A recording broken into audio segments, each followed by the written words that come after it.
नमस्कार बच्चों। पिछले लेक्चर में हम लोग ने मल्टीपल चॉइस क्वेश्चन देखे थे और 15 एमसीक्यूज़ हम लोग ने कोल एंड पेट्रोलियम चैप्टर के क्लास 8th के देख लिए थे। इसके बाद हमने लास्ट में वहाँ बताया भी था आपको कि उसके बाद हम आपको कुछ इंपॉर्टेंट पॉइंट्स बताएंगे, तो वही आज इंपॉर्टेंट पॉइंट्स को हम लोग डिस्कस करने जा रहे हैं। ठीक है, तो सबसे पहली चीज़ जो हमको दी गई है वो सन के बारे में दी गई है कि सूरज के पास जो एनर्जी होती है, जो हीट और लाइट एनर्जी होती है, वो कहाँ से आती है, तो वो आती है न्यूक्लियर रिएक्शन से। अब ये जो न्यूक्लियर रिएक्शन होती है दो टाइप की होती है, एक न्यूक्लियर फ्यूजन होता है और दूसरा न्यूक्लियर फिजन होता है। ठीक है, अभी आपको बहुत ज़्यादा डीप में नहीं जाना न्यूक्लियर फ्यूजन और फिजन के, सिर्फ एक छोटी सी बात समझ लीजिए। फिजन का मतलब होता है टूटना। तो एक बड़ा एटम जिसका एटॉमिक मास ज़्यादा होगा, जिसका मास ज़्यादा होगा, वो टूटता है दो छोटे छोटे एटम्स में। ठीक है, जब उस पर एक न्यूट्रॉन आता है, एक और चीज़ होती है न्यूट्रॉन। अभी ये सब चीज़ नहीं बताएंगे हम आपको। ठीक है, कोई मतलब नहीं है अभी आपको सीखने का, ये सब आगे चल के क्लास 9th में आपको ये सब चीज़ें बताई जाएंगी। तो आप फिलहाल ये समझिए कि न्यूक्लियर फिजन क्या होता है कि एक बड़ा एटम टूटता है दो छोटे एटम्स में या दो से अधिक छोटे एटम्स में, तो बहुत सारी एनर्जी रिलीज़ होती है। ठीक है, और इस एनर्जी को हम लोग न्यूक्लियर एनर्जी कहते हैं और इस रिएक्शन को न्यूक्लियर फिजन रिएक्शन कहते हैं। अब फ्यूजन क्या होता है? फ्यूजन इसी का अपोजिट होता है कि दो छोटे छोटे से एटम्स मिलेंगे और एक बड़ा एटम फॉर्म करेंगे और उसके साथ ही साथ एनर्जी रिलीज़ होगी। ठीक है, तो ये जो एनर्जी रिलीज़ हो रही है इस केस में इसको बोलेंगे फ्यूजन एनर्जी और इस प्रोसेस को बोला जाएगा न्यूक्लियर फ्यूजन। ठीक है, और सन में जो होता है वो क्या होता है? न्यूक्लियर फ्यूजन होता है, मतलब ये वाला प्रोसेस। सन में हाइड्रोजन प्रेजेंट है, तो हाइड्रोजन के दो एटम्स मिलते हैं और एक नया एटम फॉर्म कर देते हैं, किसका? हीलियम का। ठीक है, इस तरीके से वहाँ पे बहुत सारे रिएक्शंस होती रहती हैं, तो जो एनर्जी प्रोड्यूस होती है that is called nuclear energy. इसके बाद देखिए आइडियल फ्यूल क्या होता है? तो आइडियल फ्यूल ऐसा फ्यूल है जो चीप हो, जो आसानी से अवेलेबल हो। ठीक है, इसके बाद कंबस्टिबल हो। कंबस्टिबल मतलब जिसको आग लगाएं तो मतलब उसमें आग लगने लग जाए, मतलब उसमें से एनर्जी रिलीज़ होने लग जाए, उसको कहते हैं कंबस्टिबल सब्सटेंस। ठीक है, और ईजी टू ट्रांसपोर्ट हो, मतलब उसका ट्रांसपोर्टेशन भी क्या होना चाहिए? आसान हो जाए। हाँ, ट्रांसपोर्टेशन का मतलब होता है एक जगह से दूसरे प्लेस तक उसको ट्रांसफ़र करना, वो भी क्या होना चाहिए? ईजी होना चाहिए। और उसके साथ ही साथ उसकी कैलोरीफिक वैल्यू ज़्यादा होनी चाहिए। कैलोरीफिक वैल्यू क्या होती है? जैसे मान लीजिए 1 kg फ्यूल था, 1 kg फ्यूल को हम लोग ने बर्न किया और जब 1 kg फ्यूल को बर्न किया तो जो एनर्जी मिली मान लीजिए 20 किलो जूल की मिली। ठीक है, तो इस जो फ्यूल है इसका हम लोग बोलेंगे कैलोरीफिक वैल्यू हो जाएगी 20 kJ/kg। मतलब 1 किलोग्राम बर्न करने पे जितनी एनर्जी कोई भी सब्सटेंस, कोई भी फ्यूल रिलीज़ करता है that is called its calorific value. इसके बाद देख लेते हैं, इसके बाद सीएनजी की बात करी गई है।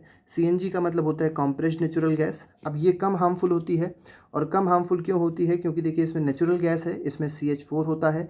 हालांकि CH4 एक खतरनाक गैस है। ठीक है, ये कह सकते हैं कि ये ग्लोबल वार्मिंग कॉज करती है, ये ग्रीन हाउस गैस है, लेकिन फिर भी ये क्लीनर फ्यूल है। ठीक है, बाकियों में ब्यूटेन निकलता है और भी बहुत सारी चीज़ें निकलती हैं, लेकिन ये तब भी क्या है? क्लीनर गैस है। ठीक है, इसके बाद देख लेते हैं, इसके बाद क्या है? इसके बाद हमारे पास है इग्निशन टेम्परेचर। इग्निशन टेम्परेचर क्या होता है? तो मिनिमम टेम्परेचर जिस पे कोई भी चीज़ बर्न हो जाती है, या ये कह सकते हैं कि वो कंबशन स्टार्ट हो जाए, तो मिनिमम टेम्परेचर जिस पे कंबशन स्टार्ट हो जाए किसी भी सब्सटेंस का, that is called its ignition temperature. अब देखिए कोई भी सब्सटेंस अगर ऐसा है जिसका इग्निशन टेम्परेचर बहुत कम है, ठीक है, तो वो आसानी से फायर को कैच कर लेगा, मतलब आसानी से उसमें आग लग जाएगी। थोड़ा सा भी आपने टेम्परेचर दिया और उसमें आग लग गई, तो ऐसे सब्सटेंस को क्या बोला जाता है? These substances are called inflammable substances.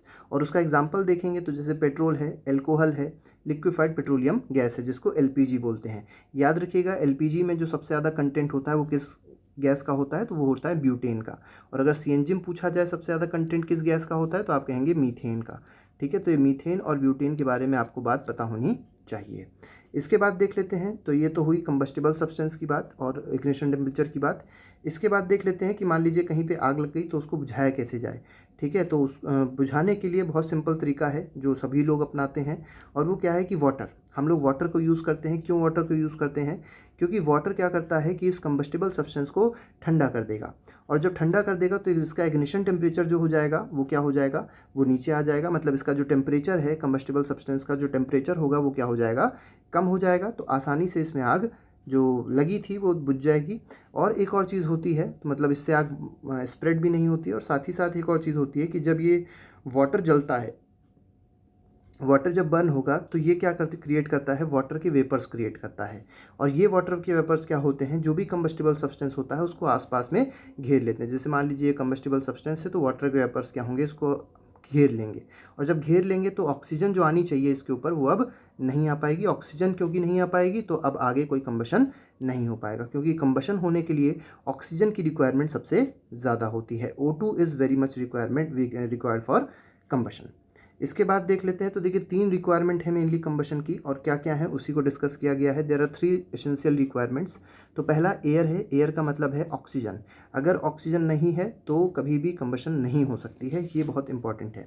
इसके बाद हीट की रिक्वायरमेंट होती है।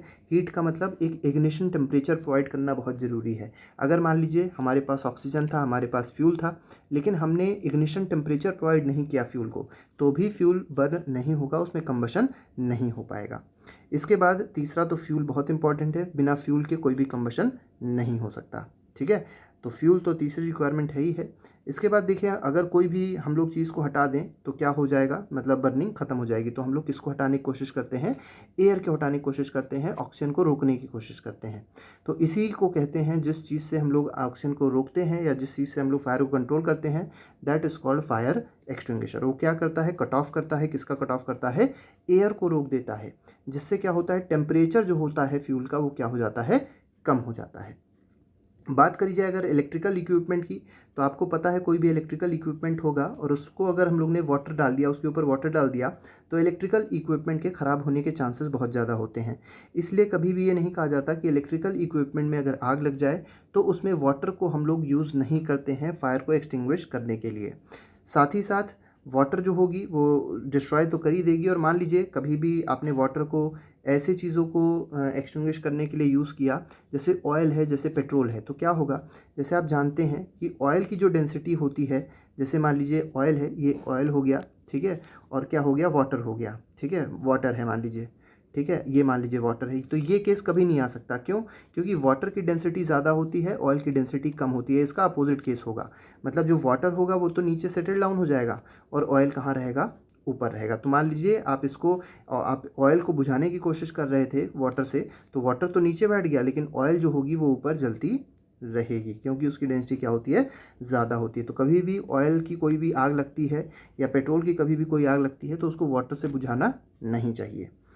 तो ये बहुत इंपॉर्टेंट चीज़ है जो आपको पता होनी चाहिए। ठीक है, इसके बाद देखिए ऑक्साइड्स की बात करी गई है, तो सल्फ़र के जो ऑक्साइड्स होते हैं, नाइट्रोजन के जो ऑक्साइड्स होते हैं, अब जैसे सल्फ़र का जो ऑक्साइड होगा उसको सल्फ़र डाइऑक्साइड SO2 बोल सकते हैं। नाइट्रोजन का ऑक्साइड जो होगा उसको NO2 बोल सकते हैं, नाइट्रोजन डाई ऑक्साइड। ये क्या करते हैं, ये निकलते कैसे हैं, तो बर्निंग ऑफ कोल से निकलते हैं, डीजल से, पेट्रोल से, क्योंकि उसमें सल्फ़र होता है, नाइट्रोजन होता है, कार्बन होता है, तो इन सब से क्या होते हैं, ये रिलीज़ होते हैं। और जब ये वाटर से मिलते हैं, जब ऑक्साइड्स सल्फ़र के और जब ऑक्साइड्स नाइट्रोजन के बादलों में जाते हैं, क्लाउड्स में जाते हैं, तो ये क्या करते हैं, वाटर से कंबाइन करते हैं। और जब ये वाटर से कंबाइन करेंगे, जैसे मान लीजिए NO2 है, ये वाटर से जब कंबाइन करता है तो ये क्या फॉर्म कर देगा, तो एक एसिड फॉर्म करता है जिसको बोलते हैं HNO3। HNO3 का मतलब होता है नाइट्रिक एसिड। इसी तरीके से मान लीजिए सल्फ़र डाइऑक्साइड था, सल्फ़र डाइऑक्साइड जब वाटर से कंबाइन होगा तो ये क्या फॉर्म करेगा, ये फाइनली फॉर्म कर देगा H2SO4, मतलब ये सल्फ्यूरिक एसिड फॉर्म कर देगा। तो देखिए सल्फ़र नाइट्रिक एसिड फॉर्म हो गया, सल्फ्यूरिक एसिड फॉर्म हो गया, और ये कहाँ फॉर्म हो रहे हैं, ये क्लाउड्स के अंदर फॉर्म हो रहे हैं। और यही क्लाउड्स जब बाद में रेन करते हैं, जब प्रेसिपिटेट करते हैं, ठीक है, जब प्रेसिपिटेशन होता है तो ये क्लाउड से वाटर नहीं गिरता, क्या गिरता है, एसिड गिरता है। वाटर के साथ ही साथ एसिड भी गिरता है, और इसी एसिड को क्या बुलाता है, this acid is called acid rain. और ये बहुत ज़्यादा हार्मफुल होती है क्रॉप्स के लिए, बिल्डिंग्स के लिए, सॉइल के लिए। आप लोगों ने ताजमहल के बारे में सुना होगा कि ताजमहल का जो कलर है वो कैसा हो गया है, येलो हो गया है। तो येलो होने का कारण क्या है, येलो होने का कारण यही एसिड रेन है। ठीक है, इसके बाद देख लेते हैं, इसके बाद हमारे पास कुछ टाइप के कंबशन दिए गए हैं, जैसे रैपिड कंबशन है।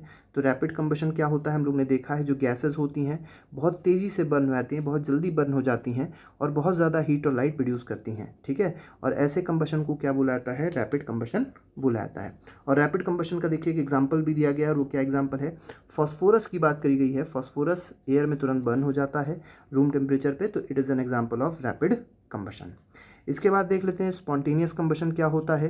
तो देखिए होता क्या है कि कुछ मटेरियल ऐसे होते हैं जो सडनली बर्स्ट हो जाते हैं फ्लेम्स में, मतलब बहुत तुरंत ही वो बर्न हो जाएंगे। ठीक है, और हम लोग कोई भी उसमें कोई भी चीज़ अप्लाई नहीं करते, मतलब ज़रा सी भी हीट अप्लाई नहीं करेंगे, फिर भी वो क्या हो जाएगा, बर्न हो जाएगा। इसी को बोलते हैं स्पॉन्टेनियस कंबशन। और स्पॉन्टेनियस कंबशन का हम लोग एग्जांपल देख सकते हैं कोल माइंस में। कोल माइंस में डस्ट होती है, ठीक है, कोल की डस्ट होती है। कोल की डस्ट ऑक्सीजन से रिएक्ट कर जाती है और ऑक्सीजन से रिएक्ट करके तुरंत बर्न हो जाती है। और यही एग्जांपल है किसका, स्पॉन्टेनियस कंबशन का एग्जांपल है। और देखिए ये जो होता है, ये जो हम बता रहे हैं आपको कोल डस्ट वाली चीज़, ये अक्सर कोल माइंस में होती है। तो कोल माइंस में जब होता है तो इसको बुझाने के लिए जो बड़े बड़े कोल माइंस होते हैं उनको ढक दिया जाता है। उनमें से इंसान निकाले नहीं जाते, क्योंकि उनको निकालने पे बहुत सारी दिक्कतें हो सकती हैं। जो भी अंदर जाएगा वो भी कहीं ना कहीं मर जाएगा। तो इसीलिए क्या कर दिया जाता है, उसको पूरा पूरा ढक दिया जाता है। वही उसको कंट्रोल करने का एक तरीका होता है। पहले यही करते थे, अब बहुत सारे मेथड्स आ चुके हैं। इसके बाद आगे देख लेते हैं। तो देखिए ये हम लोग ने देखा स्पॉन्टेनियस कंबशन, हम लोग ने देखा अभी, ठीक है। स्पॉन्टेनियस कंबशन के बाद स्पॉन्टेनियस कंबशन का एग्जांपल देखा। इसके बाद एक और कंबशन देख लेते हैं जिसको कहते हैं एक्सप्लोजन। तो देखिए आप लोग ने पटाखे जरूर छुड़ाए होंगे और दिवाली अभी आने भी वाली है, ठीक है। तो क्रैकर की बात अगर करी जाए तो क्रैकर को जो इग्नाइट करते हैं, ठीक है, तो ये जो सडन रिएक्शन होती है उसमें दो तीन चीज़ें रिलीज़ होती हैं। जैसे हीट रिलीज़ होती है, लाइट रिलीज़ होती है और साथ ही साथ साउंड रिलीज़ होता है, ठीक है। और साथ ही साथ उसमें भी आपको समझना है कि a large amount of gas is formed in the reaction, ठीक है। मतलब जो रिएक्शन हो रही थी, जो बर्निंग हो रही थी, जो कंबशन हो रहा था, उसमें बहुत ज़्यादा अमाउंट गैस भी रिलीज़ हो रही थी। और इसी फिनोमेना को क्या कहते हैं, दिस इज कॉल्ड एक्सप्लोजन, ठीक है। और ये एक्सप्लोजन एक और तरीके से हो सकता है, कैसे, अगर प्रेशर अप्लाई कर दिया जाए, मतलब पटाखे पे, जो भी कई सारे ऐसे टाइप के पटाखे होते हैं, कई सारे ऐसे टाइप के क्रैकर्स होते हैं। जैसे आप लोग ने एक नाम सुना होगा लहसुन बम का, उस पर हम लोग जब उसको दीवार में मारते हैं तो वो फूट जाता है। तो देखिए उसमें हम लोग ने कोई कंबशन तो किया नहीं, कोई हम लोग ने उसमें बर्निंग तो करी नहीं, ना हम लोग ने फायर लगाई, लेकिन वो फिर भी फूट गया। मतलब उसमें फिर भी एक्सप्लोजन हुआ। क्यों एक्सप्लोजन हुआ, क्योंकि हम लोग ने जब उसको फेंका, ठीक है, और जब वो स्ट्राइक किया वॉल पे, तो उस पर प्रेशर इंक्रीज़ हुआ और प्रेशर इंक्रीज़ करने से भी एक्सप्लोजन हो जाता है। यहाँ पे देखिए कुछ इंपॉर्टेंट हमारे पास एक डायग्राम है, इसमें कंबशन की फ्लेम्स बताई गई हैं, ठीक है, क्योंकि चैप्टर का नाम है कंबशन एंड फ्लेम्स। तो कंबशन एंड फ्लेम्स की बात करी जाए तो वहाँ पे देखिए, यहाँ पे फ्लेम की बात करी गई है, आप लोग फ्लेम देख सकते हैं। फ्लेम अलग अलग टाइप की हैं, मतलब बाहर की एक आउटर मोस्ट फ्लेम है, ठीक है, आउटर जोन है, मिडल जोन है और एक इंटरनल जोन है, ठीक है, इनर मोस्ट जोन भी इसको कहा जाता है। अब इनर मोस्ट जोन जो होगा वहाँ पे ऑक्सीजन नहीं पहुँच पा रही है, तो ये उतना गर्म नहीं होता, ठीक है। लेकिन बाहर वाला जो जोन होता है ये बहुत ज़्यादा हॉट होता है। क्यों, क्योंकि इस पर लगातार ऑक्सीजन आ रही है और ऑक्सीजन जब आएगी तो इसमें कंबशन प्रॉपर तरीके से होता रहता है। लेकिन अंदर का जो पोर्शन है, ठीक है, इनर मोस्ट जो पोर्शन है वहाँ कंबशन नहीं हो पाता, जिसकी वजह से जो अंदर का पोर्शन होता है वो कैसा होता है, बहुत ज़्यादा गर्म नहीं होता है। तो ये बहुत इंपॉर्टेंट चीज़ है जिसको हम लोग कहते हैं डिफरेंट जोन्स ऑफ फ्लेम, ठीक है। फ्लेम की ये डिफरेंट जोन्स हैं। इसके बाद एक और चीज़ समझ लेते हैं कि जो गोल्ड स्मिथ होता है वो आउटर मोस्ट जोन को यूज़ करता है, ठीक है। और आउटर मोस्ट जोन को क्यों यूज़ कर रहा है, क्योंकि ये हॉटेस्ट जोन होता है, ठीक है। इसी से ही गोल्ड और सिल्वर को मेल्ट किया जाता है। गुड फ्यूल की बात करी जाएगी तो गुड फ्यूल क्या होता है, अभी हम लोग ने देखा भी था, ईजिली अवेलेबल हो, चीप हो, ठीक है। इसके बाद large amount of heat produce करे और अनडिज़ायरेबल सब्सटेंसेस को प्रोड्यूस ना करें। इसके बाद कैलोरीफिक वैल्यू की बात करी थी, तो कैलोरीफिक वैल्यू भी हमने आपको बताया था कि 1 kg फ्यूल को हीट करने पे या बर्न करने पे या कंबशन करने पे, ठीक है, कंप्लीट कंबशन अगर 1 kg फ्यूल का होता है तो उसमें से जो हीट रिलीज होती है that is called calorific value. इसके बाद थोड़ी सी और छोटी छोटी सी बातें कर लेते हैं। इसमें देखिए वुड की बात करी गई है। आपको पता है आज भी गांव में बहुत से लोग वुड यूज़ करते हैं कम फ्यूल की तरह। और वुड इसलिए यूज़ करते हैं क्योंकि ये ईजिली अवेलेबल होता है गांव में, रूरल एरियाज़ में। साथ ही साथ इसकी जो कॉस्ट होती है वो क्या होती है, कम होती है, ठीक है। ये लेकिन एक बहुत बड़ी दिक्कत है कि ये क्या प्रोड्यूस करता है, स्मोक प्रोड्यूस करता है, कार्बन डाइऑक्साइड, कार्बन मोनोऑक्साइड को प्रोड्यूस करता है। और ये स्मोक अगर हमारे रेस्पिरेटरी ट्रैक्ट में पहुंच जाते हैं तो ये रेस्पिरेटरी प्रॉब्लम्स बहुत सारी क्रिएट करते हैं। और साथ ही साथ इसकी एक और प्रॉब्लम है, ठीक है, अगर हम लोग वुड को यूज़ करते हैं तो उसकी एक और प्रॉब्लम होती है कि ये डिफॉरेस्टेशन भी कॉज करता है, क्योंकि लकड़ियाँ काटी जा रही हैं, पेड़ काटे आ रहे हैं, तो उससे डिफॉरेस्टेशन भी होगा और हमारा इन्वायरमेंट जो होगा वो ख़राब हो जाएगा। तो इसीलिए इसको प्रमोट नहीं करना चाहिए, ये बहुत ही ख़राब चीज़ है। इसके बाद आगे देखते हैं तो कार्बन फ्यूल्स की बात करी जाएगी। तो कार्बन फ्यूल्स में अभी हमने देखा कि कई सारे अनबर्न पार्टिकल प्रोड्यूस हो रहे थे और वो क्या कॉज कर रहे थे, रेस्पिरेटरी डिजीज़ जैसे अस्थमा को कॉज कर रहे थे, ठीक है। कार्बन फ्यूल की बात करी जाए तो एग्जांपल जैसे है वुड की बात करी जाए, कोल की बात करी जाए, चाहे पेट्रोलियम की बात करी जाए, ये सभी कार्बन फ्यूल्स हैं क्योंकि इन सभी में क्या पाया जाता है, कार्बन एलिमेंट पाया जाता है। इसके बाद इनकम्प्लीट कंबशन मान लीजिए अगर होता है, इन फ्यूल्स का इनकम्प्लीट कंबशन होता है, ठीक है, कंप्लीट कंबशन होगा तो कार्बन डाइऑक्साइड गैस फॉर्म होगी, और कार्बन डाइऑक्साइड गैस एक ग्रीन हाउस गैस है। ग्रीन हाउस गैस मतलब एक ग्लोबल वार्मिंग को भी क्रिएट करती है। लेकिन अगर इनकम्प्लीट कंबशन होता है तो और ख़तरनाक गैस फॉर्म होती है जिसको कहते हैं कार्बन मोनोऑक्साइड, और ये कार्बन मोनोऑक्साइड बहुत पॉइजनस गैस है। और अगर मान लीजिए कार्बन डाइऑक्साइड गैस कहीं बंद कमरे में है और इंसान सो रहा है तो उसकी दम घुटने से उसकी मृत्यु भी हो सकती है, वो मर भी सकता है, ठीक है। इसके बाद कंबशन की बात अगर करी जाएगी तो देखिए combustion of carbon most fuels release carbon dioxide, हमको बताया भी आपने, मतलब हमने अभी आपको ये बताई थी बात कि कार्बन डाइऑक्साइड गैस रिलीज होती है अगर कंप्लीट कंबशन होता है फ्यूल का, और यही कार्बन डाइऑक्साइड गैस क्या करती है, ग्लोबल वार्मिंग कॉज करती है, ठीक है, इसी से ग्लोबल वार्मिंग होता है।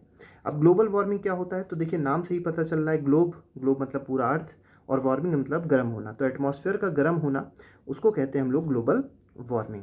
लेकिन कैसे गर्म होती है, देखिए होता क्या है, जैसे मान लीजिए ये अर्थ है, ठीक है, जैसे हम लोग बहुत ज़्यादा अगर फ्यूल को बर्न करेंगे तो क्या होता है कि जो कार्बन डाइऑक्साइड होती है वो हमारे एटमॉस्फेयर में जाके एक जगह पे सेटल हो जाती है। तो एटमॉस्फेयर में जब वो रुक जाती है तो होता क्या है कि जब सन रेज आती हैं तो सन की जो इंफ्रारेड रेज होती हैं वो अंदर तो आ जाती हैं, लेकिन जब बाहर निकलने की कोशिश करती हैं तो वो बाहर जा नहीं पाती हैं, और फिर से वो रिफ्लेक्ट होके इसी कार्बन डाइऑक्साइड से रिफ्लेक्ट होके वो अर्थ पे वापस आ जाती है, जिससे इस अर्थ का टेम्परेचर क्या हो जाता है, इंक्रीज़ हो जाता है। इसी को बोलते हैं क्या, ग्लोबल वार्मिंग। ग्लोबल वार्मिंग के कुछ इंपॉर्टेंट एस्पेक्ट्स भी हैं, कुछ इंपॉर्टेंट इफेक्ट्स भी हैं, इल इफेक्ट्स हैं, और देख लेते हैं क्या है। जैसे मेल्टिंग ऑफ पोलर ग्लेशियर्स, जो ग्लेशियर्स हैं वो मेल्ट हो रहे हैं जिसकी वजह से प्लेन्स में जो नीचे वाला सतह है, ठीक है, क्योंकि आपको पता है ग्लेशियर्स ऊपर होते हैं तो जब उसमें पानी पिघलेगा नीचे आएगा तो नीचे फ्लड्स की कंडीशन आ जाती है, ठीक है, कोस्टल एरियाज़ में फ्लड्स आ जाता है, प्लेन्स में फ्लड्स आ जाते हैं, तो उसी वजह से आते हैं, किसकी वजह से, ग्लोबल वार्मिंग की वजह से। यहाँ पे एक और बात कर लेते हैं हम लोग सल्फ़र डाइऑक्साइड के रिलीज़ की। तो सल्फ़र डाइऑक्साइड आपको पता है कि बर्निंग, अगर कोल को बर्न किया गया, डीजल को बर्न किया गया तो उसमें से सल्फ़र डाइऑक्साइड गैस रिलीज़ होती है, और सल्फ़र डाइऑक्साइड गैस कैसी होती है, वो सफोकेशन क्रिएट करती है, कोरोसिव होती है, ठीक है। और साथ ही साथ पेट्रोल इंजन से, अगर मान लीजिए अगर पेट्रोल वाले व्हीकल हैं उसमें से ऑक्साइड्स ऑफ नाइट्रोजन प्रोड्यूस करते हैं, और ये दोनों ही ऑक्साइड क्या करेंगे, एसिड रेन को क्रिएट करेंगे। तो एसिड रेन अभी हम लोग ने देखी थी और वो इन सब चीज़ों को अफेक्ट कर सकती है। इसके बाद अगर बात करते हैं तो अगर इलेक्ट्रिकल इक्विपमेंट की बात करी गई तो इलेक्ट्रिकल इक्विपमेंट, ठीक है, इलेक्ट्रिकल इक्विपमेंट की बात हमने अभी करी थी, हम लोग ने बात करी थी, अगर मान लीजिए ऑयल है, ठीक है, पेट्रोल है, ठीक है, इन सब की अगर बात करी जाए तो carbon dioxide best fire extinguisher होता है। क्यों best fire extinguisher carbon dioxide है, क्योंकि कार्बन डाइऑक्साइड भारी होता है ऑक्सीजन से, ठीक है, और ऑक्सीजन से भारी है तो क्या होगा, जो भी हमारा मटेरियल था उसके ऊपर कार्बन डाइऑक्साइड सेटल कर जाता है और ऑक्सीजन उस पर सेटल नहीं कर पाता, ठीक है, ब्लैंकेट बना लेता है, जिसकी वजह से जो ऑक्सीजन होगा वो बाहरी रहेगा और कार्बन डाइऑक्साइड उसको रोके रहता है ऑक्सीजन को आने से और उसमें रिएक्शन करने से, ठीक है, जिसकी वजह से कंबशन क्या हो जाता है, स्टॉप हो जाता है। इसके बाद यहाँ पे कट ऑफ की बात वही करी गई है, और इलेक्ट्रिकल इक्विपमेंट की हमने बात कर ही ली थी आपसे। कार्बन डाइऑक्साइड की बात कर रहे थे तो कार्बन डाइऑक्साइड को स्टोर करने का कुछ तरीका बताया गया है। तो देखिए हाई प्रेशर पे स्टोर करते हैं कार्बन डाइऑक्साइड को, आप लोग ने देखा होगा रेड कलर का, आप लोग ने फायर एक्सटिंग्विशर देखा होगा, उसी के अंदर कार्बन डाइऑक्साइड को हम लोग आसानी से स्टोर कर सकते हैं। हालांकि उसके अंदर कुछ रिएक्शंस होती हैं जो हम लोग एसिड बेसिस सॉल्ट्स में पढ़ते हैं, ठीक है। इसके बाद यहाँ पे हम लोग ने ये सब चीज़ें देख ली हैं कि वो ब्लैंकेट कैसे बनाता है, भारी होता है, एक्सीलेंट फायर एक्सटिंग्विशर होता है। लेकिन एक चीज़ ये समझिए कि अगर मान लीजिए कार्बन डाइऑक्साइड आपके पास प्रेजेंट नहीं है तो आप क्या कर सकते हैं, आप सोडियम बाइकार्बोनेट को, पोटेशियम बाइकार्बोनेट को भी यूज़ कर सकते हैं, मतलब इनके जो पाउडर्स होते हैं इनके पाउडर्स को भी हम लोग क्या कर सकते हैं, यूज़ कर सकते हैं। काहे के लिए, किस चीज़ के लिए, मतलब जो हीट है, जो भी कंबशन हो रहा है उसको स्टॉप करने के लिए। क्यों, क्योंकि जब ये पोटेशियम बाइकार्बोनेट की बात करी जाए, सोडियम बाइकार्बोनेट की बात करी जाए, जब ये हीट से रिएक्ट करते हैं, जब इनकी रिएक्शन हीट से होती है, जब इनका कंबशन होगा, या ये समझ सकते हैं जब इनको हीट प्रोवाइड करी जाती है तो ये कार्बन डाइऑक्साइड रिलीज़ करते हैं, और ये कार्बन डाइऑक्साइड क्या कर देगी, ये फायर को एक्सटिंग्विश कर देगी। तो इस तरीके से हम लोग आसानी से फायर को एक्सटिंग्विश भी कर सकते हैं, ठीक है। इसके बाद ये आखिरी चीज़ है जो हमको पढ़नी है, 38वां पॉइंट सबसे इम्पॉर्टेंट है। देखिए था क्या, ये बहुत इंपॉर्टेंट हमको समझना है कि पहले जो हम लोग माचिस की तीली यूज़ करते थे उसमें क्या यूज़ करते थे, तो माचिस की तीली के ऊपर आप लोग ने देखा होगा, देखिए ये जो पोर्शन होता है, ये माचिस की तीली के ऊपर जो पोर्शन होता है अक्सर रेड कलर का, ब्लैक कलर का होता है। इसको जब पहले बनाया जाता था तो पहले हम लोग antimony try sulphide potassium chlorate और वाइट फॉस्फोरस यूज़ करते थे। और जब वाइट फॉस्फोरस वहाँ यूज़ करते थे तो क्या होता था, किसी भी अगर रफ सरफेस पे उसको रब किया जाता था, ठीक है, तो जब रफ सरफेस पे रब करते थे तो ये वाइट फॉस्फोरस का इग्निशन होता था फ्रिक्शन की वजह से, क्योंकि आपको पता है रफ होगा तो फ्रिक्शन क्रिएट होगा। तो वाइट फॉस्फोरस का रिएक्शन होती थी, वाइट फॉस्फोरस इग्नाइट हो जाता था फ्रिक्शन वाली हीट की वजह से, और वहाँ पे बर्निंग हो जाती थी, वहाँ पे कंबशन हो जाता था, जिसकी वजह से आसानी से माचिस की तीली में आग लग जाती थी। लेकिन हुआ क्या, ये जो वाइट फॉस्फोरस होता है ये बहुत ज़्यादा हार्मफुल होता है, ठीक है, ये हार्मफुल होता है, यूज़र्स के लिए भी हार्मफुल होता है, प्लस जो मैन्युफैक्चर करते हैं, इनको जो बनाते हैं उनके लिए भी ये बहुत हार्मफुल होता है। तो इसलिए वाइट जो फॉस्फोरस है उसका जो यूज़ था इसमें वो रोक दिया गया, और एक नई तरीके की तीली बनाई गई जिसमें वाइट फॉस्फोरस नहीं यूज़ किया गया, बाकी दोनों चीज़ें यूज़ करी गई, जैसे एंटीमनी ट्राइसल्फाइड यूज़ किया गया और पोटेशियम क्लोरेट को यूज़ किया गया। उसके साथ ही साथ समझना है कि अब जो हमने जो भी हमारा कवर था, कवर के ऊपर जो भी हम लोग ने मटेरियल लगाया वो किस चीज़ का बना था, वो रेड फॉस्फोरस का बना था, ठीक है। रेड फॉस्फोरस हालांकि वाइट फॉस्फोरस से थोड़ा सा कम हार्मफुल होता है, इसलिए हम लोग ने जो कवर था उस पर क्या यूज़ किया, रेड फॉस्फोरस यूज़ किया। पिछले में क्या था, पिछले में हम लोग कोई भी चीज़ यूज़ नहीं कर रहे थे, पिछले को हम लोग ने रफ बना दिया था, तो फ्रिक्शन की वजह से हो रहा था। यहाँ पे क्या है, यहाँ पे जब माचिस की तीली जो है, ठीक है, उसको जब इस पर रब करते हैं तो क्या होता है, ये जो रेड फॉस्फोरस था it converts into white phosphorus, और इसके वाइट फॉस्फोरस के कन्वर्ट होने से वाइट फॉस्फोरस तुरंत रिएक्ट करता है किसके साथ में, ये तुरंत रिएक्ट करेगा पोटेशियम क्लोरेट के साथ में। वाइट फॉस्फोरस की रिएक्शन पोटेशियम क्लोरेट के साथ में आती है, जिसकी वजह से कंबशन हो जाता है, और फिर फाइनली उसकी रिएक्शन हो जाती है एंटीमनी ट्राई सल्फाइड से, ठीक है, और एंटीमनी ट्राई सल्फाइड पूरा आगे चल के बर्न हो जाता है, और इस तरीके से कंबशन होता है किसमें, इस तरीके से कंबशन होता है हमारा आसानी से मैच स्टिक में, ठीक है। तो आज के लिए हमारे पास इतना ही था, ठीक है। अगले लेक्चर पे हम लोग एक नए टॉपिक के साथ आपके साथ मुलाकात करेंगे। Till then thank you very much, goodbye, जय हिंद।